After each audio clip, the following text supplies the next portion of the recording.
So many memories, so little time. We won Stanley Cups and lost Stanley Cups. But fans still talk about the Bruins of 1972. Esposito, Sanderson, Cheevers, and the great Bobby Orr. Bobby Orr scores in the Boston Bruins have won the Stanley Cup. And then there's the Celtics. It all began with the greatest backcourt that ever played the game and the greatest coach that ever coached it. Then a young rookie from San Francisco signed on, and the rest is championship history. What more could you ask? 1979, the year of the rookie. A young basketball player from Indiana joins the Celtics.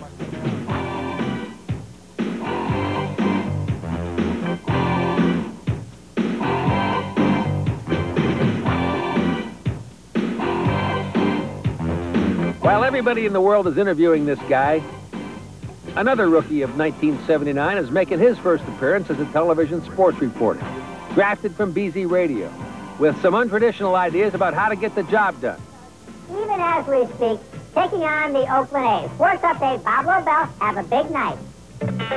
Well, the Twins got revenge tonight. They beat the Red Sox 5-1, despite the Seattle... You know, excuse me, just let me finish. Liz Walker made you everything you are. In 1981, I recruited a new player for this team.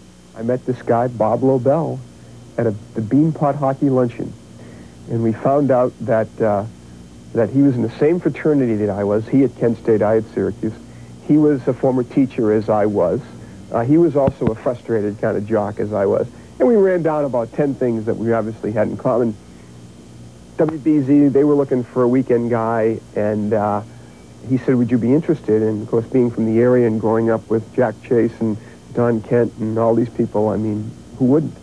We kind of took the city by storm at that time, early on. And, you know, I think we really established ourselves as the sports station to watch in Boston. The 80s were filled with WBZ TV sports firsts. The first start-to-finish coverage of a Boston Marathon.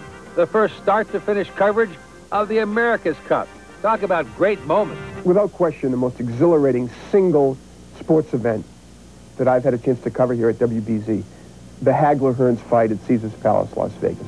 3 rounds of hell, and it was a tremendous build-up and just a thrilling sports event, given the atmosphere and the celebrities and the Caesars Palace and the whole thing that I've had a chance to cover. As our sports horizons got wider, our sports team got bigger. Alice Cook joined us in the mid-'80s, carrying on a tradition of female sports reporters at WBZ TV that began long before my day. Another tradition at WBZ TV Sports is trying to beat the players at their own game. So, when Bobby Orr asked me to defend while he took pot shots on goal, what could I say? Honor was at stake, and the money we'd raise would go to charity. Getting to know the pros is one of the best parts of this job. I know I can always count on these guys to make me look good.